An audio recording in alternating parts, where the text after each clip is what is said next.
Hello mate, how you doing? This is an unscripted video and I just want to talk to you about something today that's super important, man.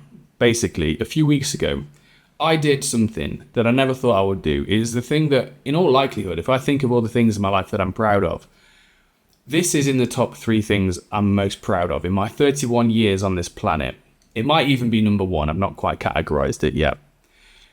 But the thing that I did a few weeks ago that made me so proud relates to how I've been showing up my entire life and the things that I've overcome. Most of my life, I felt like a child. My father was the one that was super competent, super capable. He took care of business. He took care of everything. Problem is, in his presence, I always felt about this big for my whole life. I had internalized this whole self-image of being a child. In some ways, he treated me like a child for a very long time.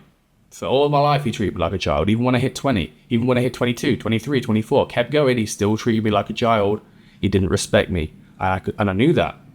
The tragic thing was I internalized it and I believed that who he thought I was who I was. I made that mistake. So I didn't make any money for a long time. I didn't have any direction in life for a long time.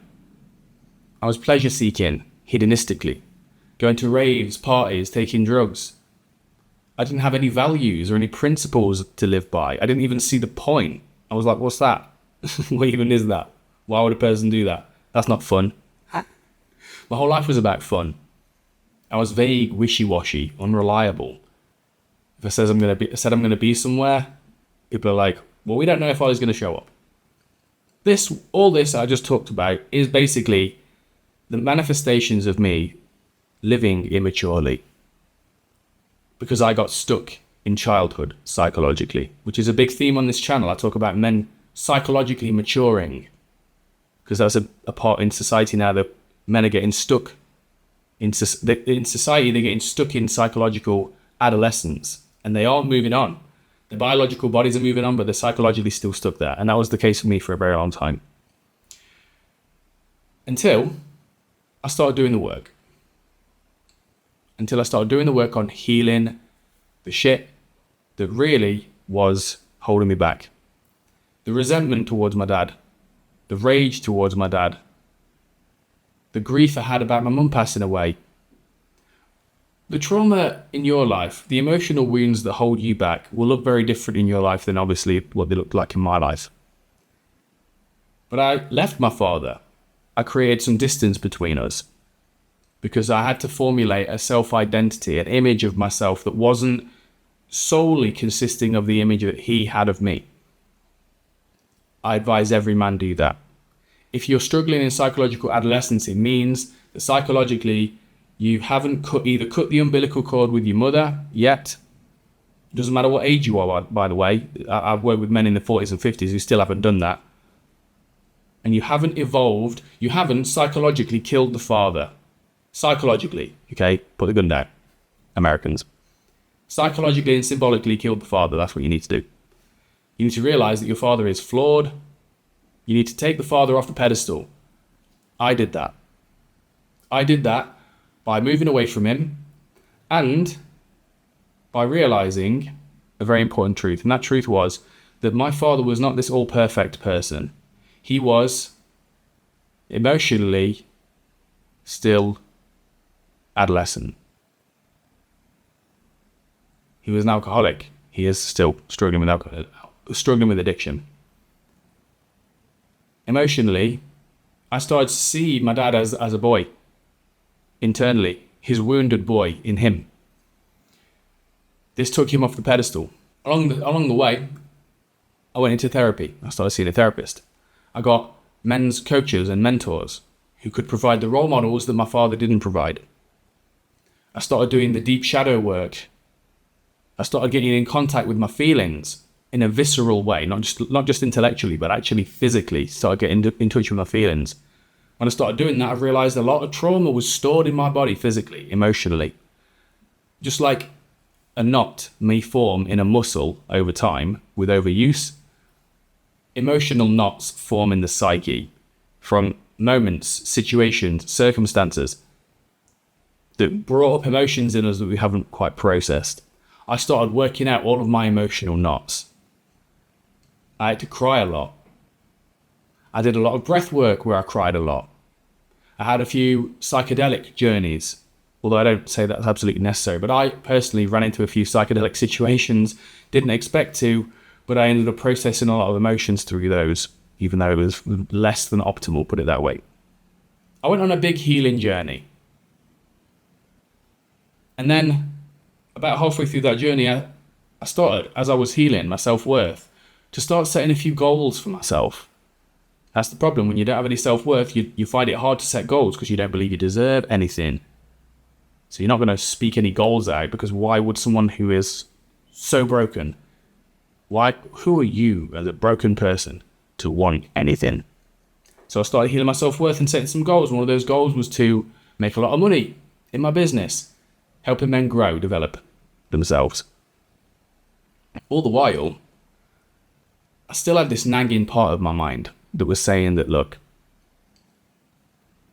even though you've done this healing work and you're starting to actually love your father again, after you've healed all this stuff, if push came to shove, you couldn't actually help anyone.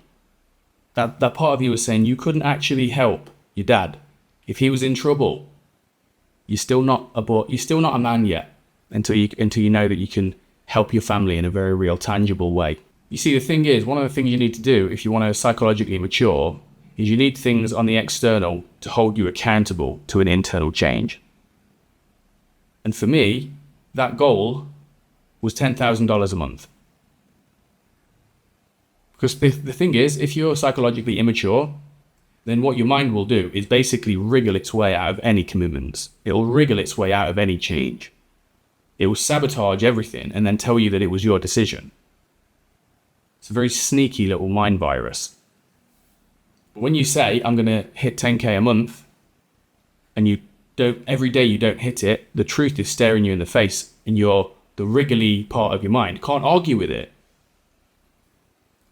So I set that goal, started doing the work, started doing better work, started committing myself to writing better scripts and showing up differently on my YouTube channel,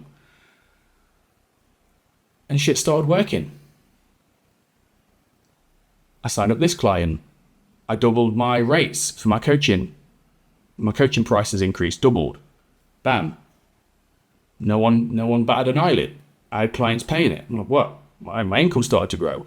I hired a business coach to the tune of $10,000 to work with me on my business. It supercharged everything. I went traveling in Thailand to get more of a sense of what my purpose is and what I want to do on this earth, to get some clarity and direction, which can only really be done when you're in silence and solitude. That's the only time you can find your direction, by the way. Silence and solitude. A man needs it. But after making all this money and doing all this healing work, none of this had been really tested. But then my family went through some real shit financially. My father lost his job.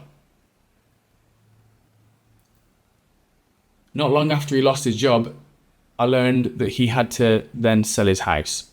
This is a house that my father had been renovating for 2 years, and he wanted to do this as a gift to me and my older brother. He wanted to give us that house after he passed away. But then he couldn't keep the house, he had to sell it, which broke his heart, and I could tell. He's a very stoic man, but I could tell that it really affected him, and it really affected me. And I was like, shit, I wish I could help him. I was in Thailand at the time, and I was like, right, what I'm going to do, I can't save him, but what I can do is I can give him a break from all the shit he's going through. It was like a full year of just real suffering for him, and I could really tell. And I told him, mate, you know what I'm going to do? I'm going to take you all on vacation, and I'm going to pay for everything. Now, at the time, he had no money. He was really struggling, and he didn't know what to do, and he was skeptical. Oliver is the kid, but now he's offering to pay for a full vacation for us. He didn't believe me. I'm like, mate, I've already booked your flights. I've already booked the Airbnb. You are not going to open your wallet a single time on this entire vacation. You're going to come away for a week. We're going to have a great time. And you are not going to worry about money. He was reluctant, but he came on the trip. My dad, my stepmom, my little brother, they all show up. We have an absolutely tremendous time. I'm seeing my father relax for the first time, not just in years, but in decades. I've not seen my father that happy since I was a kid. We went to a water park in the south of Portugal. He was going on all the slides. The man's nearly 60, but he was like a child running around. It's great to see. The vacation comes to a close. I'm about to get on the bus to leave, and he gives me a hug. And he tells me, Oliver, you've done a good thing here. And the moment that was a real big deal for me was when he told me that, and it didn't move me emotionally that much. Because when I was a kid, all I ever wanted was my dad to approve of me. But all the while, from doing all this healing work and working on my business and growing and developing as a man and sticking to this path, I'd realized in the background, I was actually building something more important. And that was the approval of myself. And that's how I knew that I'd finally grown as a man. That's how I knew that I'd finally stepped into this role as leader of my life and in some ways of my family. Being able to lead them in some way to beautiful situations, to beautiful circumstances, to gift them things that removes their suffering, even if it's for a week. Your healing, your growth, your development, your skill building, your business building, all of this stuff, man, even your physical health, all of this stuff is all in service of you becoming a powerful man. I know that masculine power gets a lot of suspicion today, but this is you becoming a powerful man so you can serve the people you love in your life. You can serve the world, man. You don't understand how deeply powerful you can be. If you feel like a child right now, if you feel a bit like a kid, if you feel a bit like you're powerless, you can totally, through doing the inner work, through healing, through developing, through staying on the path of personal growth and development as a man, you can become the hero that your family needs. You can heal the generational trauma that might have been cursing your family for generations.